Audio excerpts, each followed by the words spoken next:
하나님의 말씀을 봉독하겠습니다. 하나님의 말씀은 마태복음 5장 2절과 3절입니다.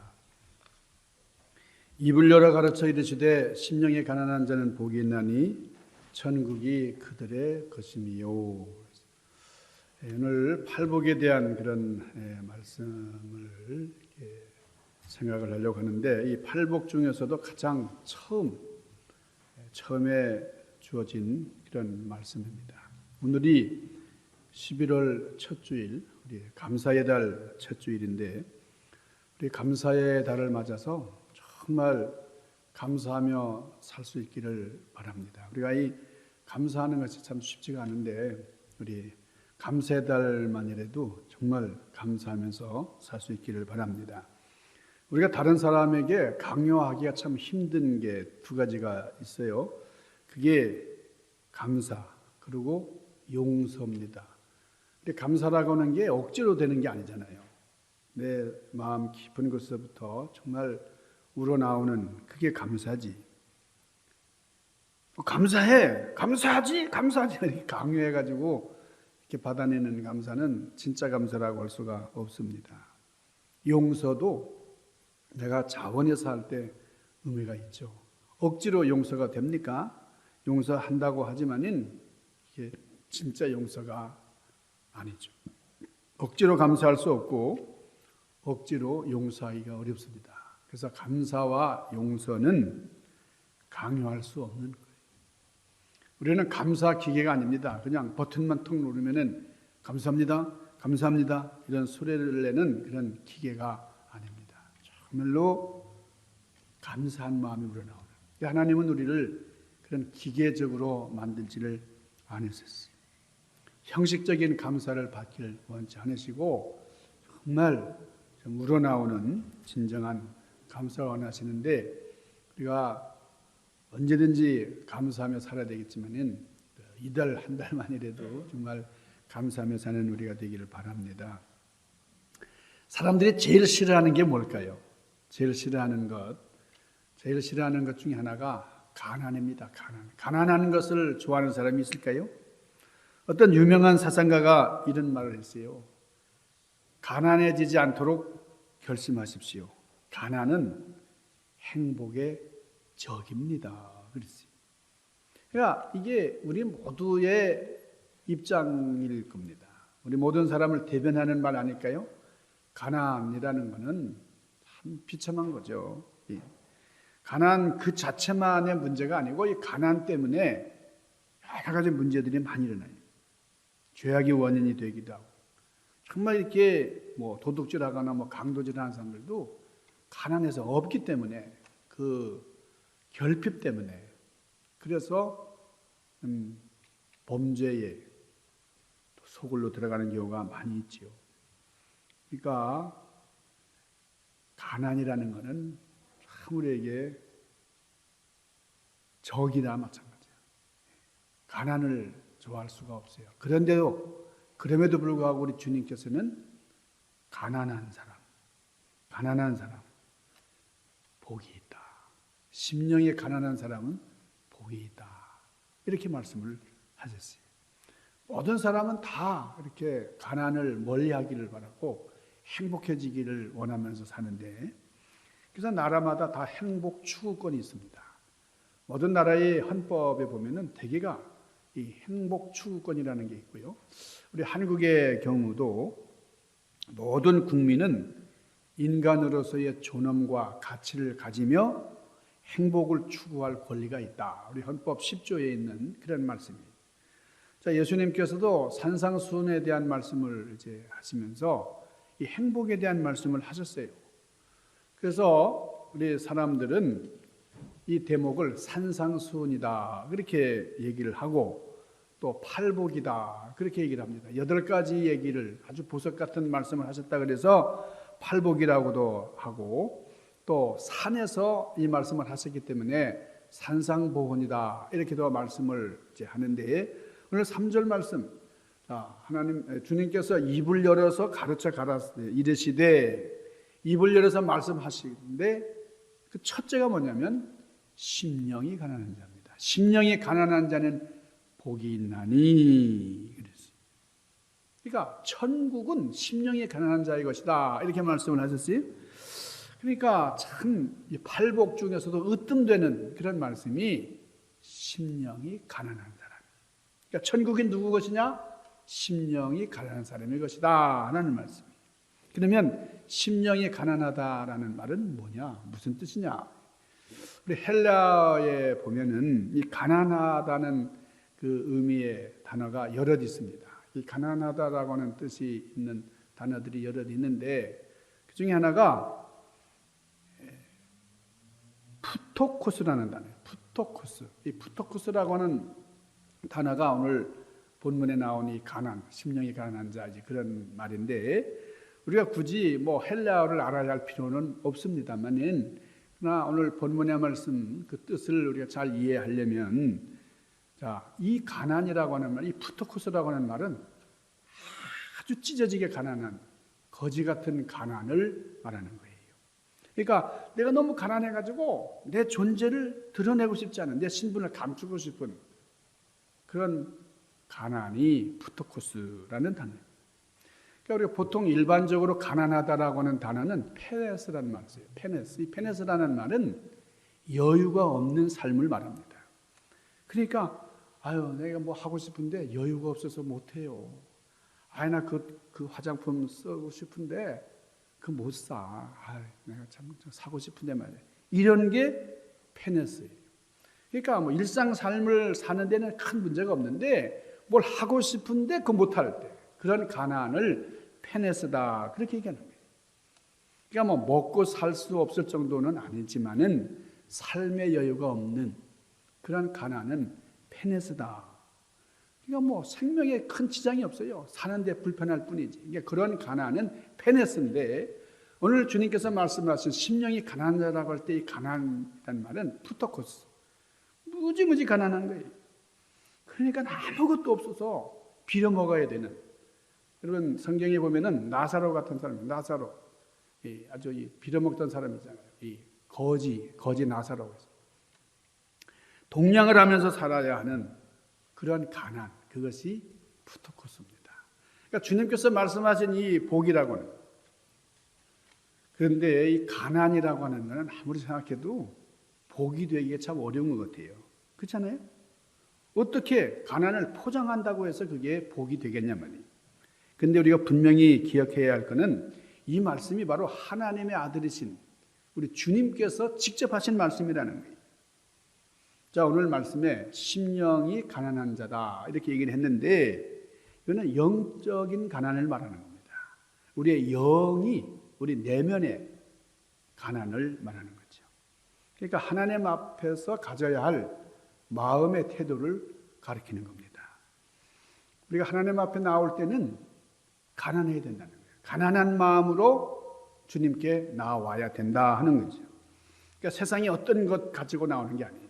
그냥 아주 빈 마음으로 뭐 집착하지 않고 대체될 수도 없는 그런 하나님 앞에 나와서 자기를 정말 낮추는 이 겸손한 함으로 주님께 나오는 주님, 저는 아무것도 없습니다. 저는 참 가난합니다. 주님만이 저의 전부입니다. 이렇게 고백할 수 있어야 된다는 거예요. 마가복음에 보면은 오늘 주님의 그 산상보훈을 또 지금 말씀하는데 거기는 그냥 마음이 가난하다, 뭐 심령이 가난하다 이게 아니라 그냥 가난한 자는 복이 있나니 그랬어요. 가난한 자. 그래서 이 소셜 가스펠, 이 자유주의 신학자들, 뭐 사회 구원을 외치는 사람들은 예수님께서는 가난한 사람이 복이 있다고 하셨다. 이 문자 그대로, 이 글자 그대로 이렇게 얘기를 합니다. 그러면서 실제로 가난한 사람이 복이 있어요. 부자들은 복이 없어. 이렇게 얘기를 해요. 그런데 이거는 난센스예요. 그렇지 않다는 겁니다. 자, 성경이 말씀하고 있는 게 뭐냐? 우리가 물질적인 가난, 환경적인 가난 이게 아니고 그 가난한 자가 복이 있다고 하는 건 영적인 것을 말하는 거예요. 산상수훈 전체 메시지가 내면의 변화가 바깥, 겉의 변화를 가져온다. 이제 그런 내용이잖아요. 자, 우리 예수님께서 말씀하신 하나님 나라는 내면의 거예요. 보이지 않는 세계, 우리 심령의 세계를 말하는 거예요. 자, 우리가 백보양보해가지고 이게 물질적인 가난이라고 한다면은 여러분 우리 그리스도인들이 하는 일 중에서 가장 최악의 일이 뭐예요? 그게 구제입니다. 구제. 이 구제하는 거. 아니 가난한 사람이 복이 있는데 우리가 구제를 해버리면 어떻게 돼요? 구제를 하면은 구제한다고 하는 것은 그 사람들이 복을 가지고 있는데 그 복을 뺏어버리는 게 되잖아요. 그러니까 가난한 사람을 돕는 것은 그들의 복을 뺏어버리는 것이 되기 때문에 아주 우스꽝스러운 일이 벌어지는 겁니다. 만약에 그렇다고 하면 교회가 해야 할 일이 뭐냐? 성도들을 모아놓고 다 가난한 사람을 만들어버리는 거예요. 그래 되잖아요. 가난한 사람이 복이 있다고 했으니까 교회 갈 일은 다 가난하게 있는 사람 다 베껴버리고 말이에요. 그래야 되잖아요. 다 거지를 만드는 거예요. 그래야 천국 가잖아요. 그러면 선교사가 할 일이 뭡니까? 그 선교하러 가가지고 다 가난하게 만들어야 돼요. 선교 훈련을 어떻게 믿는 사람들을 가난하게 만들어야 되나? 가난한 사람을 만드는 그런 이론을 연구해야 되는 거예요. 참 그게 난센스잖아요. 그게 복이 아니죠. 말도 안 되는 얘기예요. 한마디로 얘기하면 여기서 말하는 가난은 영적인 가난이에요. 심령의 가난이에요. 이 내재적인 가난, 그래서 나는 너무나 부족하니까 하나님 없이는 살 수가 없습니다 하는 거예요. 왜 심령이 가난한 자가 복이 있다고 말씀하십니까? 여기 우리 인생 끝을 최고의 절망을 경험한 사람만이 내 영혼의 깊숙한 외침으로 주여, 주님은 정말 저의 구세주십니다. 나는 주님이 필요합니다. 그래서 나는 내 주님을 믿습니다. 이게 뭐 단순한 읊조림이 아니에요. 그냥 진실한 고백. 주님, 저는 죄인이고 저는 하나님 나라 좀 바라볼 수도 없는데 그러나 주님 의지해서 하늘나라까지 갈 수가 있습니다. 그런 간절함이에요.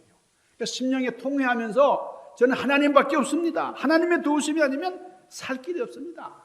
이렇게 말하는 가난한 자의 모습, 이것이 성경이 말하는 가난이다 하는 거예요. 자, 성경에 보면은 하나님의 나라는 어떤 사람이 간다 그랬지? 어린 아이와 같아야 된다. 어린 아이와 같은 마음을 갖지 않으면 하나님 나라를 소유할 수 없다. 우리 주님이 그러셨잖아요. 자, 어린 아이와 같은 마음이 어떤 거예요? 어린 아이의 특징이 뭐예요? 어린 아이는 의존성입니다. 의존성. 우리 아이들도요, 참 어릴 때는 아빠 그러면 잘 따랐어요. 지금 전화하면 전화 왜 했어? 이렇게 나온다. 얼마나 섭섭한지 몰라요. 의지할 줄 몰라요. 어린아이. 그 어린아이의 그 의존성, 그런 마음이 있어야 천국에 간다는 겁니다. 내 능력이 아니고 100% 하나님의 능력으로만 갈 수 있는 그것이 바로 하나님 나라다. 자, 우리가 해야 할 일이 뭐겠어요? 두 가지입니다. 첫째는 자신의 무능을 인정하고 하나님의 은혜를 구해야 돼요. 그러니까 진짜 우리의 무능을 깨닫게 되면 그 모습이 뭐예요? 나는 거지다. 거지와 같은 마음을 가져야 된다는 거예요. 하나님, 저는 하나님의 도우심이 아니면 정말 살 길이 없습니다. 그런 절박한 마음으로 나는 가난하고 내 무력함, 이것을 고백하면서 하나님의 능력을 구하는 그것이 바로 심령의 가난한 자의 모습이다라는 거예요. 그래서 하나님께서는 심령이 가난한 사람으로 만들기 위해서 우리의 환경을 참 어렵게 만들기도 하신다는 거예요. 사람이 참 묘해요. 평소에 기세당당하고 말이에요. 그렇게 교만하고 똑똑한데 근데 병상에 다 누워가지고 당신 암 3기예요. 암 4기예요. 그러면 꼼짝 없어요. 평소에는 의사 만나도 막 의시되고 그러는 사람이 의사가 단추 푸세요. 단추 푸세요. 바지 내리세요. 바지 내리세요. 얼마나 고분고분 말을 잘 되는지 몰라요. 일어나라면 일어나고 앉으라면 앉고. 여러분 어린아이와 같이 그 말을 잘 들어요. 왜요? 암 4기니까요. 암 3기니까 의사 선생님만 목을 빼고 기다려요. 이 어린아이와 같이 그렇게 고분고분해지고 말이죠. 우리가 참 어려움에 처했을 때 그때 정말 겸손해지는 거예요. 나는 참 무능하구나. 내가 이런 병 앞에 이런 이 암 앞에서 이 암 말기를 이렇게 선고받고 난 다음에 내가 할 수 있는 게 이렇게 없구나. 그러면 병상의 은혜라는 말 있잖아요. 병상이 그런 능력을 우리에게 준다는 겁니다. 여러분, 성경에 나오는 여러 인물들이 있지만은 우리 야이로 같은 경우, 이 야이로는 당시 회당장이에요. 회당에서 장로님들 중에서도 장로님들 모임에서도 장이었다. 그러니까 참 권위적이고 말이죠. 체면을 중시하는 그런 사람이었어요. 그런데 자기 딸이 지금 죽을 병에 걸리니까 뭐 체면이고 뭐고 하나 다 없어요. 그의 딸이 죽게 되니까 예수님 앞에 나왔어요. 예수님. 그냥 예수님 앞에 나와서 그 딸을 살려달라고. 그런 용기를 갖게 되잖아요. 이전에 체면 이런 게 다 사라지고 그렇죠.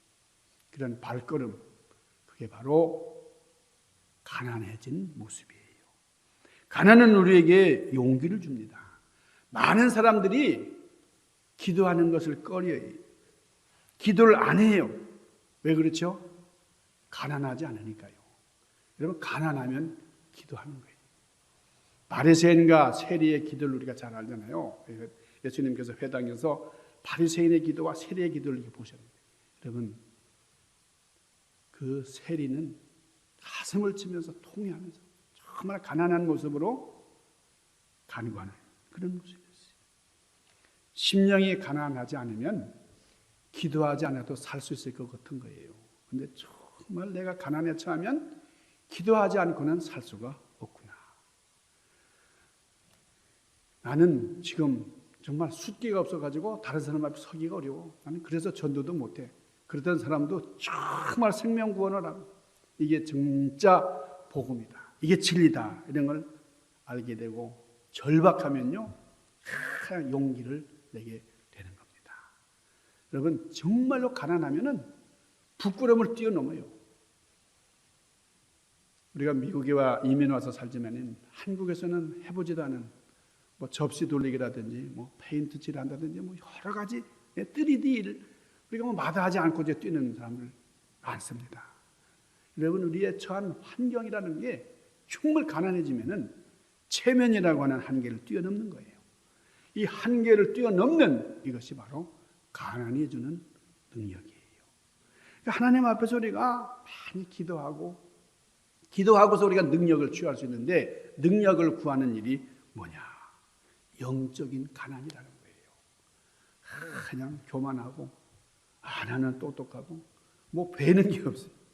여러분, 낮아지는 모습이 얼마나 귀한지 모른다는 거예요. 하나님 말씀에 서야 됩니다. 우리가 하나님 말씀에 서면은 나의 모습을 제대로 발견할 수가 있습니다. 나는 부족하고 나는 무능한 존재다. 우리가 심령이 가난한 자가 되면은 무엇을 구하게 되느냐? 오직 은혜, 하나님의 섭리, 하나님의 경륜을 구하게 되는 거예요. 영적 거지 같은 마음을 갖게 되는 겁니다. 여러분에게 높아진 마음이 있습니까? 나는 조금 이 정도면 조금 교만해도 돼. 이 정도 교만은 해도 돼. 여러분, 심령이 가난해야 돼. 가난해야 됩니다. 하나님 없으면 나는 살 수 없다. 하나님 앞에서 나는 정말 부족해요. 여러분, 이런 고백을 하는 여러분들 되시기를 바랍니다. 여러분, 실제적으로 심령이 가난한 사람의 특징이 뭐냐? 2가지예요. 첫째는 말씀 앞에 서는 겁니다. 말씀 앞에 선다는 게 뭐냐? 그건 예수님 앞에 선다는 거예요. 예수님 앞에. 이건 크신 우리 예수님 앞에 서면은 나는 한없이 낮아지는 거예요. 겸손이 어떤 거냐? 여러분, 큰 인물 앞에 서면은 겸손해지는 거예요. 여러분, 내가 농구 조금 잘한다고 말하면 우쭐우쭐하는데, 여러분, 마이클 조던 앞에 탁 갔어요. 그건 농구 실력 그거 그 얘기할 수 없어요. 여러분, 타이거 우즈 앞에 가가지고 나 골프 좀 한다고 그 얘기 못하는 거예요. 여러분, 그렇게 되면은 나는 부족하구나. 나는 겸손할 수밖에 없는 거예요. 하나님의 그 엄청난 그 영광을 보게 되면, 하나님 영광 앞에 서게 되면 나는 가난해지는 겁니다. 이사야가 어땠어요? 하나님 영광을 봤어요. 그랬더니 뭐라 그럽니까? 화로다, 화로다. 내 입술이 화라이에요. 나는 이런 하나님의 영광을 보면서 나는 망하게 되었다. 엎드려서 막 기잖아요. 여러분, 베드로가 언제 겸손해졌어요? 예수님이 누구신지를 분명히 알게 되니까요. 주여, 저는 죄인입니다. 저를 떠나소서. 여러분, 우리가 진리를 깨닫게 되고 하나님의 말씀에 이렇게 그 말씀이 내 심령에 부닥치게 되면은 낮아질 수밖에 없는 겁니다. 하나님의 절대적인 능력을 바라보면은 내 힘 가지고 뭘 한다는 소리가 안 나오는 거예요. 그래서 기도밖에 안 나옵니다. 우리가 이 블레싱이라고 하는 이 축복이라고 하는 그 단어가 어디서 나왔어요? 예수님의 피, 블리드라는 예수님의 보혈에서 나오는 게 축복이라는 말이잖아요. 팔복에서 말하는 복은 세상적인 복이 아니고 세상에서 추구하는 그런 행복이 아닙니다. 신령한 복. 예수님의 십자가의 은혜를 힘입어서 하나님의 자녀가 되는. 그래서 이 가난이 뭐냐? 가난은 하나님 앞에 서는 거예요. 하나님의 영광 앞에 섰는데 어떻게 교만합니까? 우리가 교만할 수가 없죠. 어린아이가 100% 아빠 엄마에게 의지하듯이 우리는 하나님께 의지할 수밖에 없어요. 그러니까 나는 기도하게 되고 기도하지 않던 그런 모습, 교만하니까 기도하지 않았는데 기도하는 거예요. 위로부터 내려오는 하나님의 능력을 힘입을 수밖에 없는 그런 존재가 되는 거예요. 여러분, 다윗을 보세요. 다윗은 거짓. 시편을 보면 항상 나는 목마른 사슴이다. 나는 물 한 모금도 마시 너무너무 갈급합니다. 물 한 모금도 그렇게 귀하게. 다윗이 누구예요? 다윗은 왕이었어요. 왕. 모든 걸 가진 사람이에요. 권력자. 그런데도 항상 하나님의 영광을 바라왔기 때문에 주여, 저는 죄인입니다. 정직한 영을 새롭게 해 주시옵소서. 그냥 통회하면서 눈물로 침상을 적시고 그러잖아요. 그렇게 부자였지만 그러나 영적으로는 그렇게 가난한 사람. 그게 바로 다윗의 모습이에요. 우리가 영적인 거제가 된다고 하는 것은 나 자신을 묵상하는 게 아니에요. 뭐 이게 지위의 문제가 아니고 내가 생존하기 위해서는 나에게 에너지를 공급해주는 그분이 있어. 그래서 그분을 묵상하는 거예요. 우리가 하나님을 묵상하고 주님의 사랑을 묵상하고 그러면서 감사하는 겁니다. 우리 영적으로 가난해지면 진정한 감사를 드릴 수가 있어요. 하나님 앞에서 영적인 거제가 되시기를 바랍니다. 이게 실제적으로 부유한 사람이 되는 거예요. 여러분, 바리새인과 세리. 여러분, 세리는 거지였습니다. 거지의 모습으로 그냥 주님께 나와서 감히 고개도 못 들고 그냥 통회하면서 기도했죠. 그때에 능력이 임하셨어요. 주님께서 너무나 귀하게 보시고 칭찬하셨어요. 우리가 무슨 일을 하든지 여러분 마음가짐이 중요합니다. 똑같은 일을 해도 마음가짐에 따라서 이게 운동이 될 수도 있고 노동이 될 수도 있습니다. 같은 공간도요. 사무용품을 집어넣으면 그게 사무실이잖아요. 뭐 사무실이 따로 있나요? 침대를 집어넣으면 그게 침실이 되는 거예요. 주방용품을 집어넣으면 그게 주방이 되는 것처럼 우리 마음의 공간에다 무엇을 넣느냐, 그게 참으로 중요합니다. 디모데전서 4장 4절을 보면은 하나님께서 지으신 모든 것이 선하심에, 하나님께서 지으신 모든 게 다 선하다 그랬어요. 우리가 좀 악하게 보이고 좀 지저분해 보이는 것도 실제로는 다 선하다. 그러니까 감사함으로 받으면 버릴 것이 없나니 그랬어요. 우리가 모든 것을 감사함으로 받는 그런 영적인 가난을 소유하시기를 바랍니다. 우리 가난해진 마음, 비어진 마음의 공간에 나는 무엇을 채울까? 감사한 마음으로 충만하세요. 여러분, 다음 주일이 추수감사주일이에요. 심령이 가난한 사람이 진정한 감사를 올릴 수가 있습니다. 우리는 항상 어떤 위치에 놓여 있든지 심령이 가난한 자가 됐어요. 감사하고 그 감사로 하나님을 영화롭게 하는 그런 여러분들 되시기를 주님의 이름으로 간절히 축원합니다. 기도하십시다.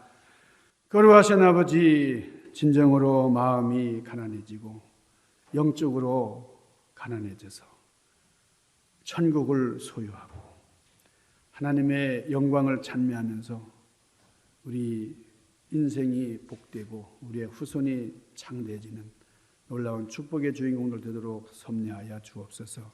감사의 달에 감사가 넘쳐나는 진정한 감사를 드리는 저희들 되도록 인도하여 주시옵소서.